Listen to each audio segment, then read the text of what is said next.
ter fé e acreditar que em tua vida tudo pode mudar. Pode ter fé e acreditar que em tua vida tudo pode mudar.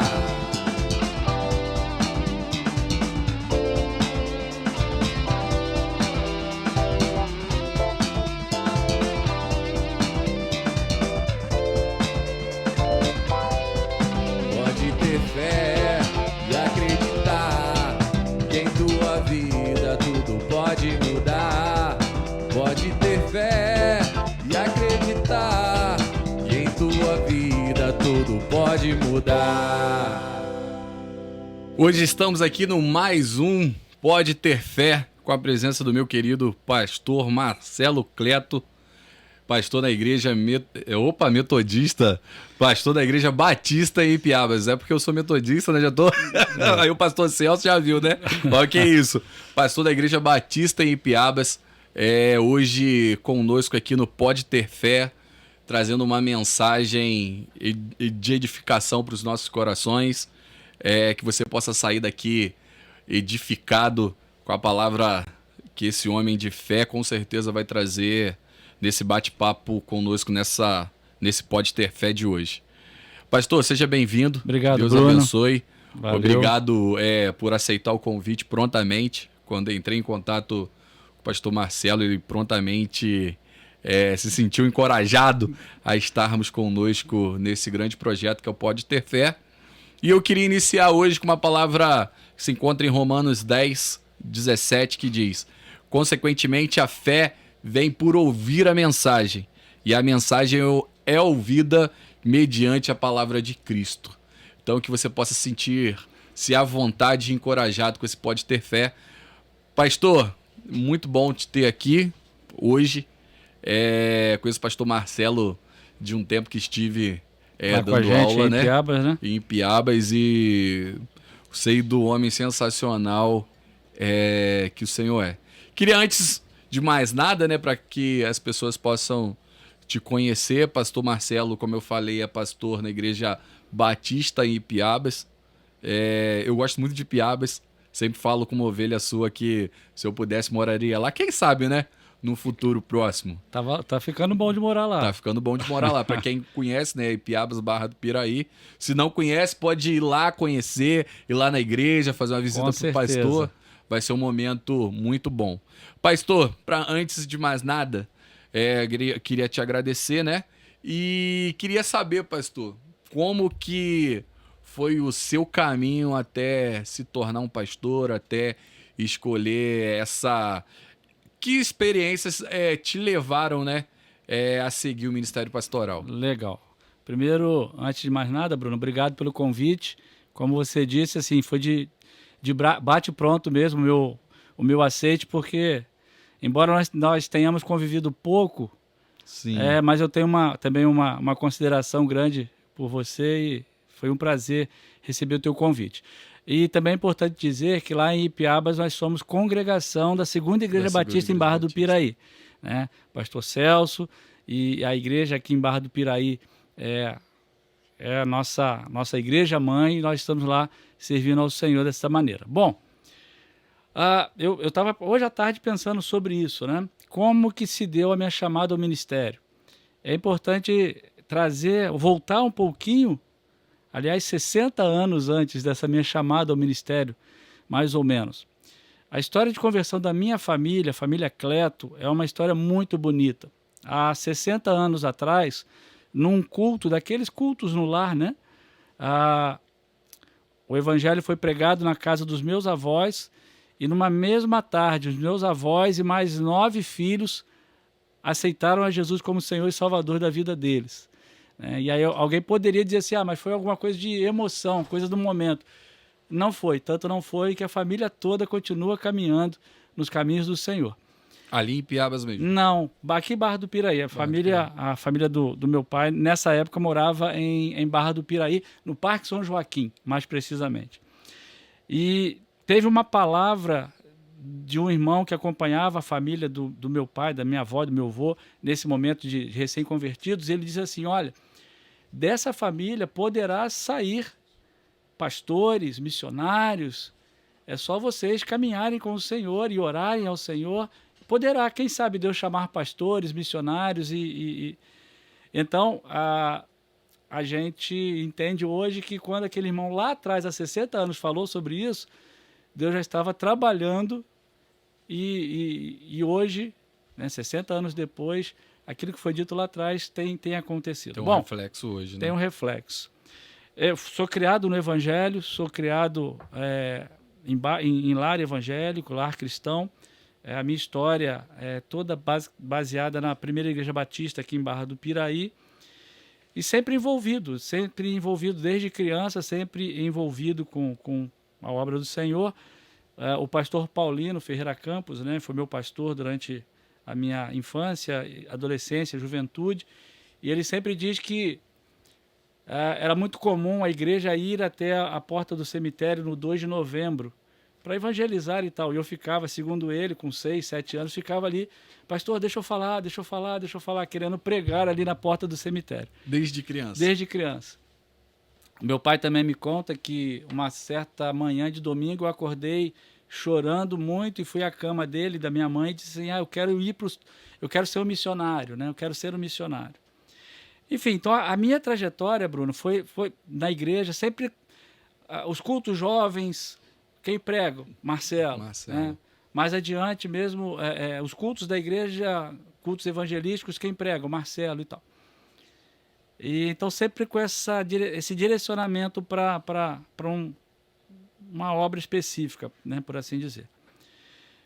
Em 2004, a gente iniciou na segunda igreja um curso em parceria da segunda igreja com a Associação Batista Centro-Sul Fluminense, chamado Centro de Capacitação Teológica. Não era um curso de teologia, mas era um curso que era oferecido para leigos que desejavam se capacitar para servir melhor na igreja local. Sim.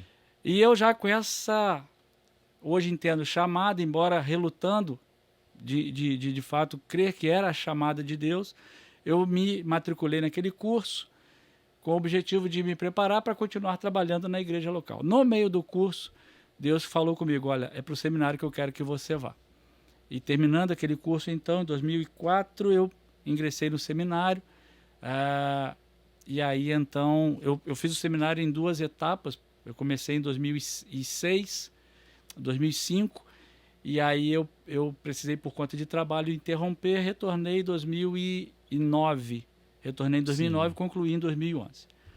Logo que terminei, fui ordenado ao Ministério Pastoral na primeira igreja batista, em Barra do Piraí, onde fiquei por 3 anos como pastor auxiliar. E em 2015 eu fui convidado pelo pastor Celso a assumir a igreja, a congregação ali em Ipiabas. Faço agora, em novembro, 8 anos à frente da congregação em Ipiabas. Que está, inclusive, em constante crescimento. Em né? Porque constante eu lembro crescimento, graças a Deus. De quando eu fui lá até hoje, já deu para mim visualizar que tem desenvolvido graças bastante, a Deus, né? Graças a Deus. Graças a Deus. Então, assim, em termos de chamada, eu não tenho nenhum evento assim, olha, aquele evento foi o evento... Não. Foi o boom que deu para que você escolhesse o Ministério Pastoral. Não, é algo que já vinha no decorrer da minha sua história. Infância. E é interessante, só para fechar, que quando eu fui compartilhar com o meu pai da decisão de ir ao seminário, de ir para o seminário me preparar, o meu pai disse assim, olha, eu nunca falei isso com nenhum de vocês, sou eu mais 2 irmãos, um irmão e uma irmã. Ele disse assim, olha, eu nunca falei isso com vocês, mas agora que você está me falando, eu posso falar. Eu sempre orei pedindo a Deus que pelo menos um dos meus filhos ele convocasse para uma obra específica, Ministério Pastoral, missionário, alguma coisa assim. Então, hoje você está me falando que vai ao seminário, é resposta das minhas orações ao Senhor. Então, são confirmações que foram acontecendo no decorrer da minha história que me dão clareza de que, de fato, Deus tem um plano para mim em termos de ministério pastoral. Há quanto tempo que o senhor está em Ipiabas, pastor? Então, faço agora em 14 de novembro desse ano, faço 8 anos à frente da congregação ali em Ipiabas. Que bênção. Isso é importante, né? É muito bom quando, igual o senhor acabou de falar, mencionar, né?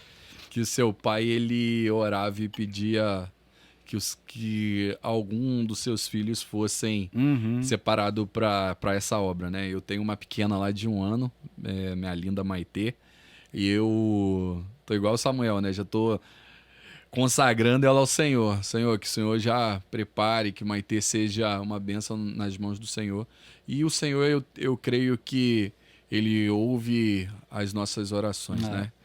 Final de semana agora passado, na Escola Bíblica Dominical, a gente lá em Ipiabas estudou sobre Sansão. E a gente comentava lá na classe a oração dos pais de Sansão, quando Sim. souberam de que ele viria, a mulher de Sansão teria, né, geraria um filho. E eles oram falando assim, olha, a gente não sabe como vai conduzir esse menino, nos ensina.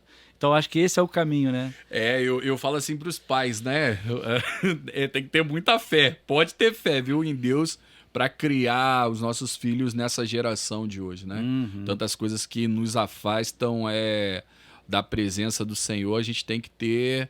Eu sempre falo, né? Eu falo com as pessoas mais próximas, até a membresia, né, da minha igreja, igual a qual eu pastoreio, né, que é a Igreja Metodista em Piraí, por isso que na hora ali Batista, Metodista, tudo se parecem, né? Somos todos irmãos Todos em irmãos em Cristo Jesus. E eu sempre falo isso, não deixa de trazer os seus filhos para a casa do Senhor. Porque você está formando o caráter dessa criança a partir do momento que você leva ela para aprender mais sobre Deus, né? Pastor, e assim, qual seria a dica do senhor como pastor? Eu sempre falo com o pessoal, né? Existe uma frase que eu sempre falo, e eu acho que isso que me motivou a dar esse nome ao podcast, né? Falo que a fé é o combustível do nosso milagre, né? Mas como é que o senhor como pastor... Porque as pessoas têm a impressão que o pastor ele é um super-homem, né? Uma super pessoa que não vai passar por dificuldade, que não vai enfrentar problemas. Muito pelo contrário, queridos. Tem hora que eu falo assim, só a misericórdia de Deus. Nós conversávamos antes um pouco sobre a minha vida e eu falava um pouco sobre isso. Como o Senhor busca nutrir a sua fé para que na hora da dificuldade... Porque eu falo uma coisa com as pessoas, tá? Eu creio que o Senhor deve passar isso para sua igreja também. Eu falo, cara, você almoça um dia só da semana? Aí eles ficam, não, pastor. Vocês jantam um dia só durante a semana? Não, pastor. Então por que você não busca a presença de Deus só no domingo, ou só na quarta-feira, ou só na quinta-feira, ou só durante o culto da sua denominação? Como que o Senhor vê essa questão? O que o Senhor daria de conselho? Daqui a pouco o pastor vai estar testemunhando um acontecimento, a gente brinca, né? Acontecimento épico, né? Porque a gente às vezes passa por certas situações da nossa vida que a nossa fé realmente tem que ser exercida de uma maneira mais power, né? Verdade. Então, assim, como que o Senhor, como pastor, instrui seus jovens, juventude, eu falo, meu Deus, que o Senhor possa me dar sabedoria, principalmente aos jovens, né? Para nutrir a sua fé. Ô Bruno, eu sempre ouvi, na época de seminário, o seguinte, o pastor ele tem que se cuidar para ele não ser apenas um técnico biblicista, ou seja, procurar a Bíblia, procurar estar em contato com Deus para pregar, para ensinar, para preparar um estudo. O pastor, como qualquer outro crente, ele precisa construir com Deus um tempo de relacionamento. Sim. Então, isso, graças a Deus, eu tenho buscado construir e cultivar na minha vida, né? Que diariamente eu separar o meu tempo com Deus. Eu faço de diversas maneiras, né? Até um tempo atrás eu trabalhava em Volta Redonda, então eu descia de Ipiabas de carro. Então a minha viagem de Ipiabas para Barra do Piraí, aquela vista bonita ali da serra, eu descia orando, conversando com Deus, era o meu tempo com Deus. Hoje eu trabalho em home office. Uhum. Então eu saio dá tempo agora para caminhar, né? Eu saio para caminhar, tempo de caminhada é meu tempo com Deus. Ou quando não saio para caminhar, eu vou para o meu escritório, ali eu abro a minha Bíblia, ali eu oro ao Senhor. Eu tenho no meu quintal uma área também muito favorável para isso. Às vezes eu vou para aquela área e fico ali meditando. Então, assim, resumidamente falando, a vida cristã se constrói penso eu, basicamente por 2 caminhos. Primeiro caminho é você com Deus, é o seu tempo com Deus. Tempo com Deus, é a leitura da Bíblia, é a oração, é o seu tempo de devoção pessoal com Deus. E o outro caminho é o caminho do tempo com a igreja, comunhão com a igreja.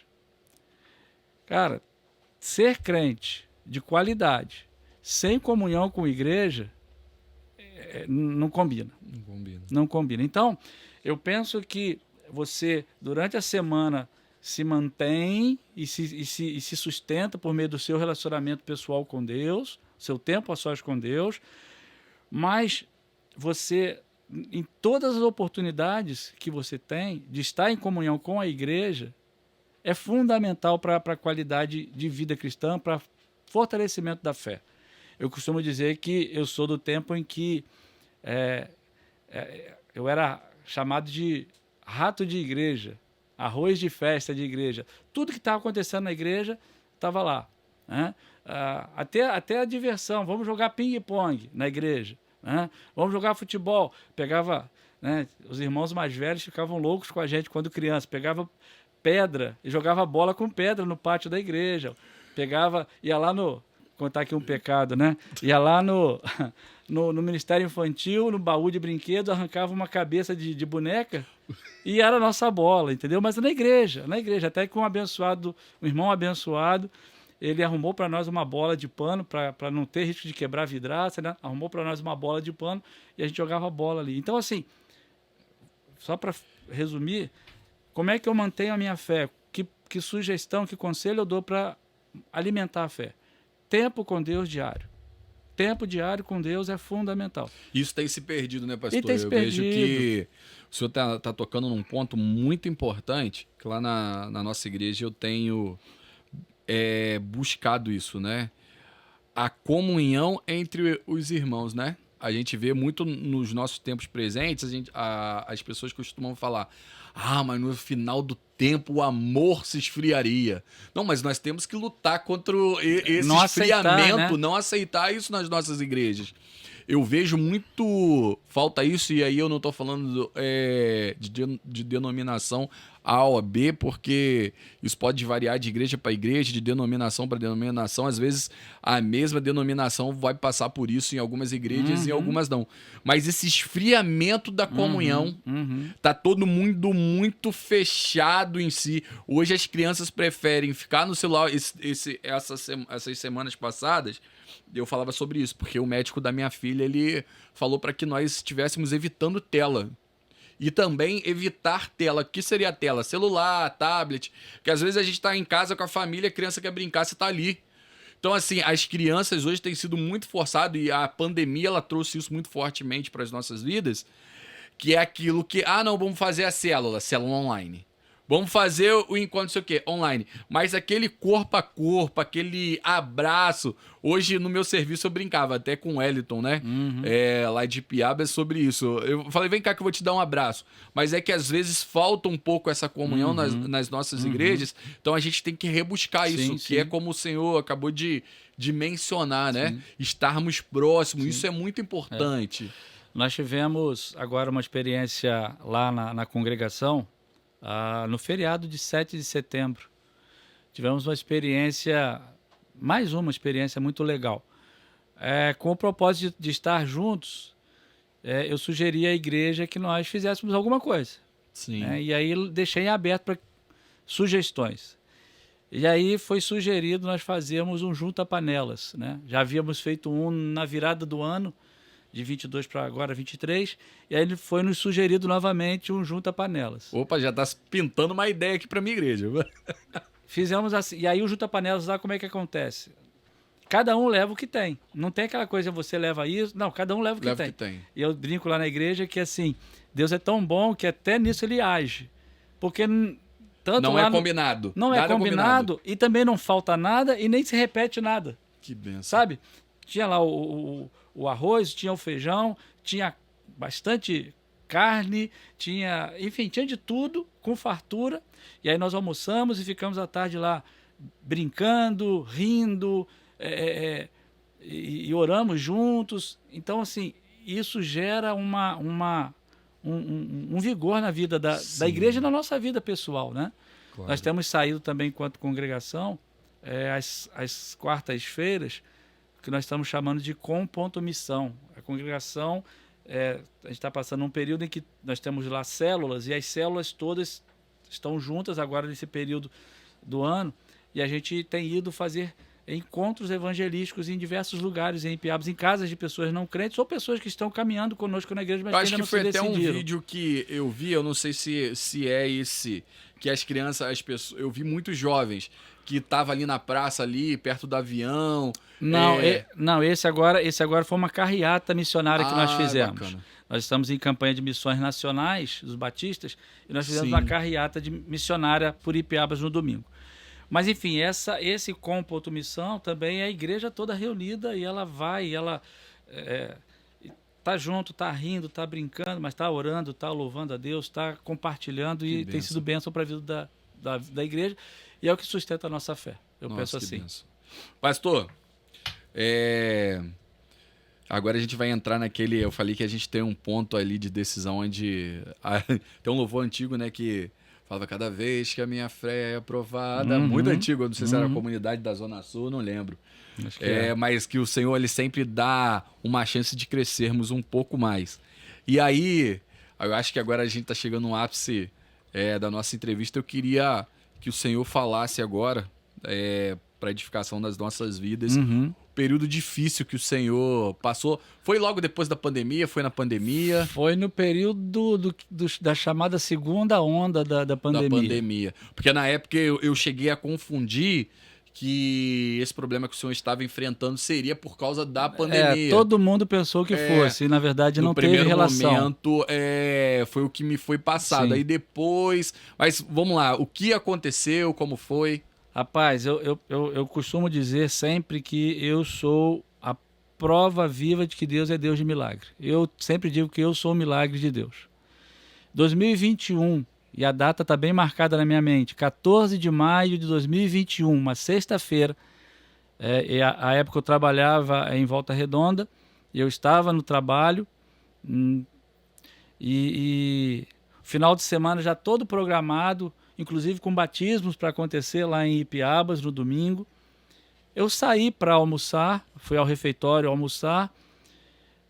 Quando eu retorno do refeitório, estou subindo a escada para chegar no meu local de trabalho, uma dor insuportável na perna esquerda. Insuportável mesmo. E eu liguei para minha esposa, falei, olha, estou com uma dor aqui na perna, não sei o que é isso, tá esquisito. Muito forte. Ela falou, tenta ver se muda de posição, bota a perna, fica em pé, eu em pé, sentado, botei a perna para cima da mesa e nada fazia passar aquela dor. Um colega que estava comigo lá, eu falei com ele, olha, alguma coisa muito estranha está acontecendo, eu preciso ir para o hospital. Aí ele pegou o carro da empresa, eu entrei no carro e ele me levou para o hospital. A princípio eu estava imaginando ser alguma coisa relacionada a nervo ciático, que dias antes eu estava com uma dor na lombar, e parece que aquela dor na lombar irradiou para a perna. Foi nervo ciático. Cheguei no hospital falando isso, estou com uma dor na perna, nervo ciático. Entraram com medicamento para aliviar a dor, e a dor não passava. Aumentaram a dosagem e a dor não passava. Entraram com morfina e a dor não passava. Meu Deus. E aí, até que o colega que me acompanhava falou assim, Marcelo, sua perna não está inchada, não? E aí eu olhei, de fato, a perna esquerda estava inchada, eu levantei a perna da calça, ela estava inchada e estava bem roxa. Meu Deus, e você não tinha notado nenhuma diferença? Até então, não. Até aí, então. Esse colega chamou o médico que estava me acompanhando, e aí o médico entendeu que, na verdade, o que estava acontecendo? Estava entrando em algum processo de trombose. E aí foi acionado lá o médico especialista, o vascular, e... Enfim, naquela sexta-feira foi preciso ir às pressas para o centro cirúrgico, fazer uma desobstrução da veia ilíaca da minha perna esquerda, e, em função da gravidade da situação, foi preciso fazer o que os médicos chamam de fasciotomia. Eu tenho 4 cicatrizes na minha perna esquerda, 2 aqui na região da coxa e 2 lá na região da panturrilha. Cicatrizes aí bem grandes, né? Com o Nossa, objetivo de imagina. que, como obstruiu a veia, a perna inchou, a musculatura inchou, precisou abrir a perna para poder ter para onde expandir. A musculatura ter para onde expandir.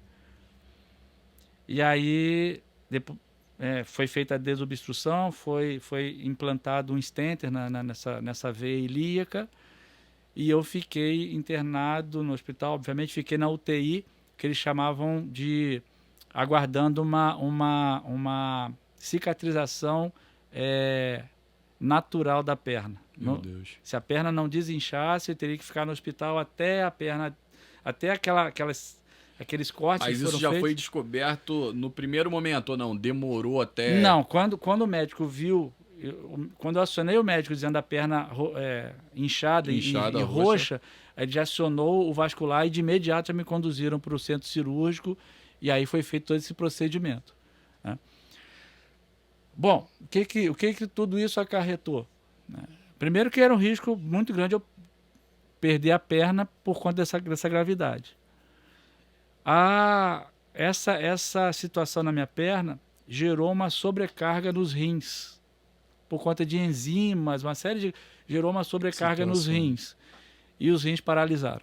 Meu Deus. E aí, para adiantar um pouquinho, depois de, eu acho que 4 ou 5 dias na UTI, foi preciso que... Chegou a fazer hemodiálise? Então, não? aí, 4, 5 dias, entrou com hemodiálise. Meu Deus, Era imagina o coração, né? hemodiálise diária, por conta dessa situação. Fiquei 12 dias na UTI e até brinco hoje, né? Depois que tudo passou, eu conversava com a minha esposa e falava assim, nossa, eu tinha tanto medo lá no hospital de perder a perna. E ela falava assim, Marcelo, pois aqui fora estava todo mundo com medo de perder você, porque a situação era muito grave. Na época, como foi no período do Covid, né, e tudo se falava em embolia pulmonar, né, porque afetava ali, dava trombos e tudo mais, quando me falaram no primeiro momento, eu tive a impressão que fosse por causa do Covid e que seria uma embolia pulmonar, alguma coisa da circulação dos vasos em decorrência dessa situação. Inclusive, depois que tudo passou, eu fiz exames e não teve relação alguma com E a Covid. notícia que chegava, assim, pessoas falavam assim, nossa, Bruno, pô, você lembra do pastor Marcelo? Porque eu cheguei um tempo participar com aulas de teclado lá na igreja do pastor Marcelo. E assim, o pastor falou, né? Apesar de a gente não ter muito contato, mas a gente acabou se considerando muito, né, claro. pastor? E aí eu falei, nossa, pastor Marcelo tão novo. E aí o pessoal, não, vamos orar por ele, vamos levantar aí uma oração pedindo ao Senhor que guarde, mas a situação, mas eu sempre ouvia, mas a situação é difícil, continua orando. E eu sempre procurando, e aí, pastor Marcelo, como é que tá? Poxa, Bruno, ó, tá fácil não, a gente não sabe se ele vai resistir, né? E aí entra a razão de ser da gente estar batendo esse papo aqui, né? A questão da fé. Aonde que a fé faz diferença nesse processo todo? Eu entrei no hospital no dia 14 de maio, dia 18 de maio, 18 para 19 de maio, eu na UTI. Na UTI, a gente fica meio desorientado, né? Não sei se por conta de medicamento, maquinário, a gente fica meio desorientado. Mas na noite, madrugada, de 18 de maio para 19 de maio, eu digo que foi um momento assim marcante na minha experiência de fé nesse processo todo. Como eu disse, assim, sempre bastante desorientado, mas naquela madrugada, como que num estalar de dedos, tive um senso de lucidez. E o que me vinha na mente era assim, Salmo 150, versículo 6, que diz assim, olha, tudo que tem fôlego, louve ao Senhor, louvai ao Senhor. E como é que louva? Mas aí que tá, Bruno. Qual que é a ideia? O que me veio à mente? Deus falando comigo assim, Marcelo, a situação não tá boa aí não. Mas eu te mantive com vida, eu mantive fôlego de vida em você, porque você deve existir para o louvor da minha glória. Amém. E aí eu lembrava desse versículo e eu começava eu recitei esse versículo em voz alta. E aí eu comecei a cantar lá no hospital, lá na Imagina maca. no hospital as pessoas falando Não, mas assim, não, foi engraçado, foi engraçado. tá Eu vou contar. preparando a viagem, tá carimbando a Eu passagem. vou contar, foi engraçado. Eu comecei a cantar uma música que a gente conhece, né? Jesus, que doce nome. Eu comecei, Jesus, que doce nome. E por aí vai, ia cantando. E daqui a pouco a enfermeira chega, você tá precisando de alguma coisa, filho? Você tá passando mal? Eu falei, não, eu tô louvando a meu Deus que tá me mantendo vivo. Ela falou assim, pois você ora por mim também que eu preciso desse Deus. Meu Eu Deus. falei, pode achar que eu vou orar por você também. Até arrepia, sabe? Porque assim, a gente não entende, né? A gente tá numa situação dramática, uma situação deplorável, por assim dizer, mas Deus nos permite viver experiências com Ele, assim, que enchem o nosso coração de renovo, sabe? E isso foi muito marcante para mim. Outra coisa muito marcante para mim, Bruno, nesse período do hospital, foi o modo como a minha esposa Reagiu. abençoava muito a minha vida, sabe? Como eu disse, era período de Covid. Então, a visita era restrita. Até para, assim, a visita podia acontecer uma vez por dia, cerca de meia hora, 1 hora só, que ela podia ficar lá dentro comigo. E ela sempre chegava e citava para mim Lamentações 3:21. Quero trazer à memória aquilo que pode me dar esperança. E ela sempre falava isso, Marcelo, traga à memória o que te traz esperança. Não perde a esperança. Deus está contigo. Eu sei, eu reconheço que eu sou chato. E eu estava mais chato ainda naquela situação. E às vezes reclamava com ela, poxa, não é isso que eu quero para mim. Não... Reclamava do catéter no pescoço, né, pescoço para hemodiálise. E ela falava sempre, Marcelo, traz à memória aquilo que pode trazer esperança e tal. Então foi muito marcante. E sabe? dá um giro, né, pastor? Porque o senhor tem 2 filhos. Então, eu tenho 2 filhos. Na verdade, eu tenho 4 filhos, né, Bruno? Eu tenho 4 filhos. Tenho 2 filhas, uma com 23 anos. É mesmo, e a Eduarda, com 23 anos. E eu tenho a Gabriela com 21. E eu tenho o Davi com 14 e o Lucas com 11. Então, a família é grande. Né? Grande. A ordem de Deus de encher Crescer a terra, e multiplicar, eu levei a risca, Levou né? a sério, né? Levei a sério. Às vezes eu quero levar a sério com a minha esposa também, mas ela fala, não. Eu tenho uma, né, a Maitê, de 1 ano. Às vezes, Andres, eu queria pelo menos uns 4. Ela, meu Deus, o senhor me dê graça. Mas então, é essa questão da família, né? A minha esposa... Eu acho que isso, naquele momento, né, tem um peso muito importante pra gente, né? Você se vê incapaz e assim, meu Deus, me abandonaste. Senhor, por que eu tô aqui? Eu vejo que isso é uma questão carnal, mas também espiritual, né? Eu acho que, como foi com Jó, né? Que se levantaram os amigos ali e a própria mulher falando, amaldiçoa esse Deus aí, morre. Uhum. Eu acho que a própria pessoa e a gente que exerce uma liderança, a gente estava falando isso um pouco antes, você fica assim, meu Deus, como é que eu vou pregar se eu não estou vivendo essa verdade, né? Uhum. E aí, assim, muito legal nesse processo todo é, assim, saber a rede de sustentação que se formou em torno dessa situação. Notícia de muita gente orando por mim. Sim, muita gente orando. Imagino. Muita gente orando.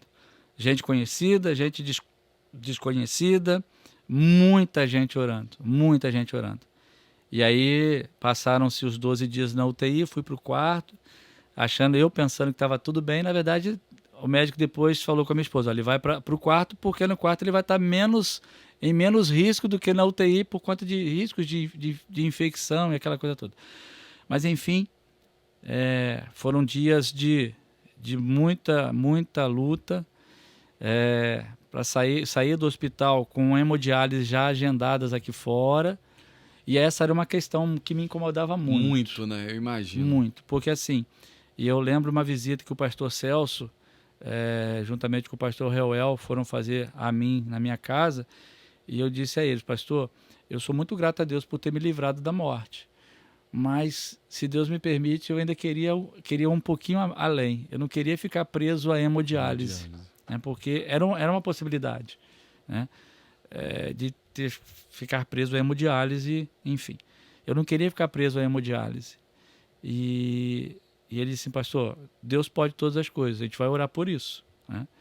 E nós oramos ali naquela oportunidade, ele orou comigo, a igreja orava, a família orava, os amigos oravam, E aí eu fiquei mais, acho que 4 ou 5 sessões de hemodiálise aqui fora e graças a Deus foi sendo desnecessária a hemodiálise. Tem umas histórias engraçadas que vão acontecendo, né?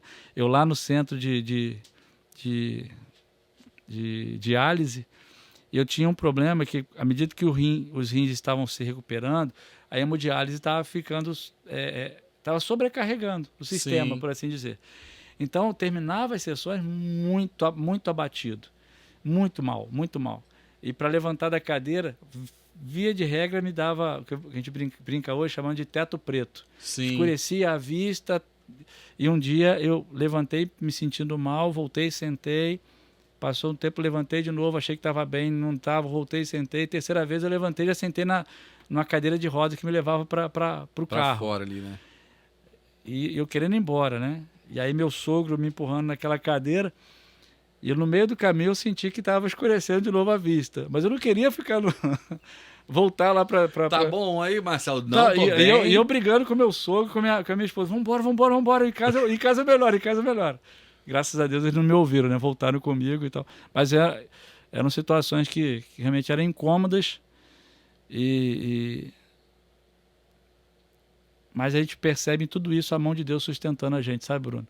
Eu tenho dito para as pessoas que estão em situação de dificuldade hoje, eu tenho dito assim, olha, Deus dá o sustento. A gente aprendeu isso com uma irmã preciosa lá de Ipiabas, que ela falava isso para minha esposa sempre, olha, vai passar. Eu tenho repetido isso, olha, Deus está sustentando, vai passar. Ele cuida, Ele sustenta, vai passar. Então, a minha experiência de fé não tem a ver comigo, tem a ver com o cuidado de Deus comigo naquela situação. Eu ali era um passageiro, por assim dizer, não tinha nada que eu pudesse fazer. E foi Deus que me sustentou, foi Deus que me manteve com vida, foi Deus que me deu o privilégio de continuar por mais algum tempo nessa caminhada aqui. E é nesse momento que a gente vê a mão de Deus cuidando das nossas vidas, né? É difícil, até mesmo para quem é pastor, como o pastor Marcelo, como eu, enfrentar essas situações, né? E nós vemos que quando nós realmente entregamos a nossa vida ao Senhor, Ele cuida de nós em todas e qualquer situação. Por isso, pode ter fé. Por isso nós temos que crer veemente que Deus, Ele faz o impossível acontecer ainda hoje, né? Não é só no passado. Às vezes a gente pega sinais maravilhas que foram realizados há anos atrás, biblicamente falando, e a Bíblia ela fala sobre trazer à memória aquilo que nos dá esperança, né? Então, na minha vida eu sempre procuro trazer realmente à memória aquilo que me dá esperança, e o Pode Ter Fé é isso, trazer histórias como a do pastor Marcelo, que edificam a nossa fé, que testificam, né? Então você que está aí nos assistindo, você possa ter em seu coração, Deus ainda faz milagres hoje e vai continuar a fazer continuamente. Pastor, para nós encerrarmos, vai ter outras oportunidades, eu creio. Com certeza, só chamar que a gente aparece. Você pode estar mandando um abraço, né? Eu mando um abraço também para a Igreja Batista em Ipiabas, né? Congregação Batista em Ipiabas. Pastor Celso, quero ter a oportunidade também de trazê-los aqui. São pessoas referências, né? Na nossa cidade, referência, creio até que no nosso estado, né? Sim. Porque são homens de Deus que pregam a verdade, né? Fique à vontade, que você possa fazer suas considerações. Fique à vontade. Tá bom. Eu quero novamente agradecer, né, o Bruno, o teu convite e dizer para quem está nos assistindo que ainda que a figueira não floresça, ainda que, né, fale o fruto da videira, ainda que os animais, né, não estejam nos currais, né? Abacuque vai finalizar essa sua reflexão dizendo: todavia me alegrarei no Deus da minha salvação. Amém. Ter fé é isso. É entender que não são as circunstâncias que definem a nossa vida. O que define a nossa vida é o quanto nós temos vivido na dependência do Senhor, na confiança do Senhor, tendo o Senhor Jesus como Senhor e Salvador da nossa vida. Verdade. Eu quero mandar um abração para o pessoal de Ipiabas, eu sei que eles estão assistindo, eu sei que estão ali comigo, e eu quero dizer aqui da minha gratidão, saber que vocês me apoiaram e têm me apoiado. Naquele momento de dificuldade, vocês foram lindos. A igreja, Bruno, rapidamente, Não, fica à vontade, ela saía do culto, a gente tem uma Kombi lá, né? Sim, então, eu lembro. O pessoal saía do culto de Kombi, carro, e parava lá na porta da minha casa, buzinaço, cantoria, orando comigo, né? Que bênção. Quando eu voltei do hospital, eu cheguei em casa e a igreja estava lá na porta da minha casa, sabe? Louvando a Deus pelo meu retorno para casa.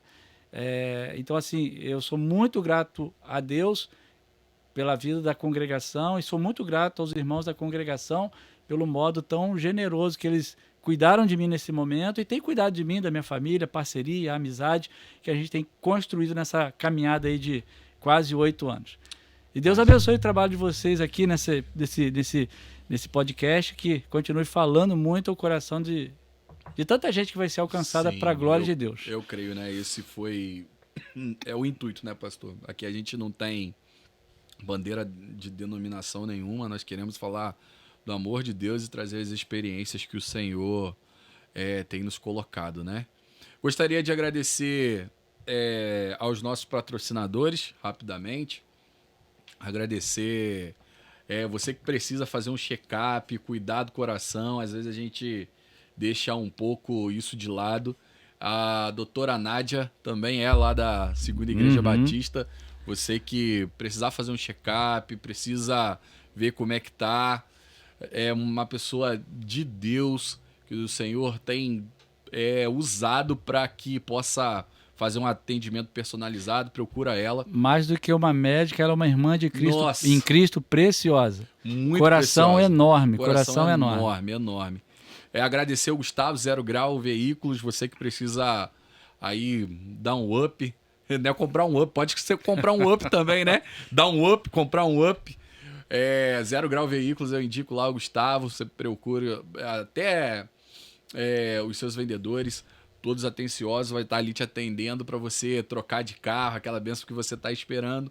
Agradecer também ao estúdio Noton Áudio e Vídeo, que você que quer fazer um podcast como o nosso, quer fazer um trabalho audiovisual aí.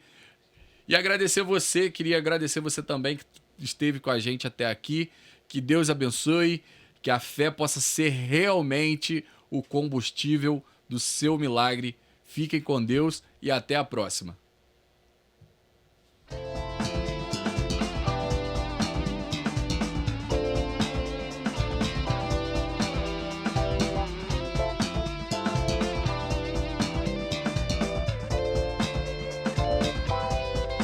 Pode ter fé e acreditar que em tua vida tudo pode mudar. Pode ter fé e acreditar que em tua vida tudo pode mudar.